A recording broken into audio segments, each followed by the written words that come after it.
What's going on, you guys? It's your boy Ben Mahari here, representing Mahari Nation Sports Podcast. Much love to all my brothers out there, to all my subscribers out there, and to all my brothers of the LDBC. Now, quick disclaimer here: there's going to be some things about this video I'm going to say that it might offend a lot of y'all. So if you don't like what I have to say here, leave the video immediately while you still have the opportunity. All right? Because right now we need to have this conversation. Okay? Now, look. What I'm here to talk about is basically this man, Kwame Brown. But we're going to talk about the double standards and the hypocrisy of this man. Okay. And the last week or so, his YouTube channel has been, been popping. He's been getting a lot of attention. And something that really has been irking my attention to me lately is what kind of attention that this man has been bringing on to himself. And I want to personally say, I want to give a huge, huge shout out to LVZ because I listened to his live stream yesterday. And actually, no, not yesterday, the day before on Thursday. And, he brought up excellent points about Kwame Brown that really had me thinking about what his message is and what his agenda is. Now, I'm going to break this part into two different subjects here. Okay. So stick with me as I'm talking about this. Number one, Kwame Brown was in the right of going after Stephen A. Smith, Steven Jackson, Matt Barnes, Gilbert Arenas, Jamel Hill, you know what I mean, and Charlemagne specifically.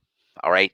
He was in the right of going after these people because when you've been disrespected for 20 years of your life, and you finally just said, I've had enough of this, any other man would have done the same exact thing. Okay. Especially when it came down to Charlemagne, because Charlemagne looked absolutely bad at talking about this man's family and this man's past in front of a live radio station. And so it was a bad move on Charlemagne's part, and Kwame Brown was absolutely right in going back at him and talking about Charlemagne's past. In terms of his rape conviction, about raping that 14 to 15-year-old minor that basically he got away with, right? And so he basically forced Charlemagne's hand to apologize to that, and that was off. That was a man code that he basically broke, and Kwame Brown was in the right of that. Okay, now having said that, here's where here's where the big hypocrisy and double standards of this man is entirely flawed in this case. And this is where he basically loses his entire premise when he talks about the other issues at hand here. Because, if at this point he talks about the same subjects all the damn time, and it's becoming much more repetitive and it's becoming much more annoying. And I just basically said I can't deal with that. But this is the part that really, drew my attention and started making me distance myself from him. When he decided on his live streams to basically shout out people like Tommy Sotomayor and Candace Owens. All right. And when you got people like Jason Whitlock that said, I should probably hear you a lot more, that kind of irked my attention. And that's something that LVZ really brought up in this aspect. All right. If you had all this type of knowledge, all this perceived knowledge and attention to yourself, why is it that you have not done anything to try to help uplift the community or try to, do anything to help teach the youth or anything like that? And it appears to me you're making your YouTube channel to basically build attention for yourself. All right. And that's where, to me, that the double standards come into play. Because as you guys know, to the names I mentioned, all right, the Whitlocks, the Sotomayors, and the Owens of the world, they are horrible when it comes to black issues. They are extremely toxic. They're sellouts, and they are a definition of what's the issue with Black America. All right, and when you come across and say and support those kind of people, it doesn't matter what your points are. It doesn't matter if you even had any good points. Because when you make that notion that you support those kind of people, you basically kill your entire premise. You kill your entire perspective. And the other thing too is that you keep attacking the people that basically attacks you. That's one thing. But when you keep constantly doing it every single time, it's like, what's the point of even doing it even again? Because you've already got what you wanted. You got these people to get their attention about you, and you got them to understand that you got tired of being called a bust. But at the same time, you are basically a person that basically you want to talk about. Oh, I had all this type of knowledge, and I basically support those kind of people. Like, bro, give me a break. And this is another thing that really just made me just basically said the hell with this guy. Is when he basically decided to basically say that he blamed Breonna Taylor and her perceived boyfriend of basically causing the death of Breonna Taylor. And basically, he basically blamed Breonna Taylor for basically dating a perceived thug when it basically was not even close to being the truth, which tells me that Kwame Brown is not informed about all the other stuff that's going on in America. All right, maybe he's informed in terms of what he wants to see, but when you have a horse's vision of what you want to see, you don't always see all different types of perspectives. And he particularly looks at one different type of perspective, and you basically killed your entire premise. I even heard some stories about him living in Brunswick, Georgia, where he's about maybe a few minutes away to where Ahmaud Arbery was killed, and he has even said one thing about it. Like, listen, you need to pick a side. You know what I mean? Kwame Brown cannot. Kwame Brown needs to pick a side.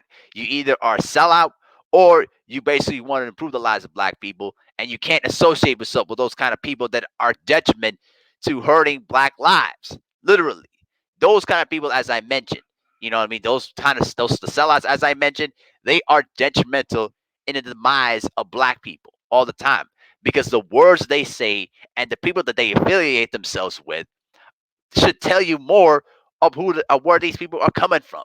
And when I made those videos, I was not aware of those kind of things that he was associating himself with. But when LVZ brought those things up, and when he basically specifically made reference and details about all the specific things that LVZ does and what he Kwame Brown clearly has not done, it made me really really think, and it made me really understand. Like, listen, this guy is not what he says he is, because you claim that you got tired of people talking stuff about you, but at the same time, you turn around and you do the exact same thing. That right there is the double standard. And that's the part of the second point. All right. He was right in the first point when people were basically attacking him and his basketball career and everything else in between. And he had the right to go back at them. I don't have an issue with that. But where he basically killed everything else is when you basically decide to side yourself with people that are toxic and are basically are just poison to the black community. The names that I mentioned. And when you sit around here and say that, a lot of perceived black people are quote unquote thugs, like, bro, you understand that the word thugs is basically code for the N word for terms of racists and white supremacists. Really? So at this point right now, I'm done with Kwame Brown. I'm not gonna make any videos about him because he made it clear who associates himself with and what his agenda is. And clearly, his agenda is he's only in for himself. He don't really care about all the other issues that's going on currently right now. Police brutality, you know, uh, also moving blacks out of certain communities, everything else in between, and even police reform, all the other things that we've been trying to fight for generations. And clearly you live in Georgia, which is just the king of racism in the South, behind Alabama. All right. And so you're telling me that those are the things that you're not fighting for, then why are you making your YouTube page for? Which tells me that you're just only in it for yourself. You're not actually in it for the cause. And so I want to personally, salute LVZ for bringing up these kind of points, and he really got me into perspective about, what you have to listen to, and you have to really let people, you know, explain themselves and let them show what their real agenda is, and then make the decision if you want to jump board on this or you don't. I briefly did, but then after hearing all the stuff that LVZ talked about, and clearly I had to rewatch it on Kwame Brown's channel. I basically said I unscribed him and said the hell with this guy, because he's not in it for for black America. He's only in it for himself. And more importantly to that, if you were so concerned about all this thing that's going on in your community, where's your work at? I've yet to see you do anything to uplift the black community in your area or anyone else in between. While you were playing all those years in the NBA, you clearly had the opportunity to clap back at all of your critics out there, and you chose not to do that. You chose to worry about getting your money and just living a quiet lifestyle.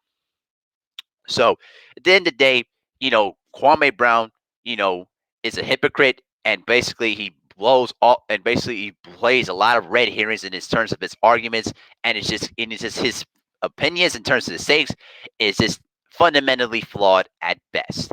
All right. Now, if you want to support this man and support what he does, that's you, but don't bring that to me ever again, because if you are basically aligning with yourself with this kind of person, you're basically aligning to everything that he supports and everything that he does. And we cannot have this conversation. And also, I want to personally talk about one more thing, one little quick thing there too about what Quest X is saying. Because Quest X did a video, earlier before, basically he deleted it, where he talked about we need to have a conversation in the terms of, political affiliation and all that. Listen, I don't have an issue to having the conversation, but when your track record and it's not even secret at all, if it's proven that you basically are a sellout and you basically are not there to help improve the lives of black people and trying to figure out ways to uplift the youth or anything else or improve our communities and neighborhoods, then what's the point of having the conversation? And to me, that's where LVZ was talking about. Why are we having this conversation if you're proven to be a sellout anyway and you don't really care about the lives of black people? That's what LVZ's point. It ain't about his basketball career. It's about that premise alone. And clearly that in of itself is where Kwame Brown really lost his entire, agenda and premise on it. And now it's just becoming a running joke. And trust me, sooner or later, you know, YouTube is gonna start regulating about his channel, and either is they're gonna start, demonetizing it or just basically, shutting it down. Maybe not now, maybe not till next year, but eventually at some point he's gonna have his moment where you're gonna realize you're just nothing but another black man in America, just like everybody else. And so that's just my 2 cents. If you don't like what I have to say, you can unsubscribe to my channel. I don't really care. But it's the kind of thing that we need to have. It's the kind of thing that we need to have. We need to have these kind of conversations, and more importantly, we need to really open our minds and open and listen to ourselves into terms of what these people are actually saying. You know what I mean? The words say one thing, but their actions do another thing. And so to me, Kwame Brown's actions speak differently than his words. And so I cannot associate myself with that kind of toxic environment when in terms of Kwame. All right. So I don't have any animus towards him. The only thing I'm telling you is just be careful of who you associate yourself with and really listen to what people have to say and really what their agenda is and see how they move physically before you really jump the gun. I made that mistake earlier in the week, but after really reanalyzing it again and giving some much needed perspective from brothers like LVZ about it, I just made it clear that you know what, I can't associate myself with that anymore. I just can't. And then anyone else that wants to associate yourself with that kind of personality, then you know what, that's your choice. But don't bring that over here to me, because if you do that, I'm not interested in having that conversation with you. And so that's just my 2 cents. Let me know what you think in the comment section below. And with that, I'm out. Peace.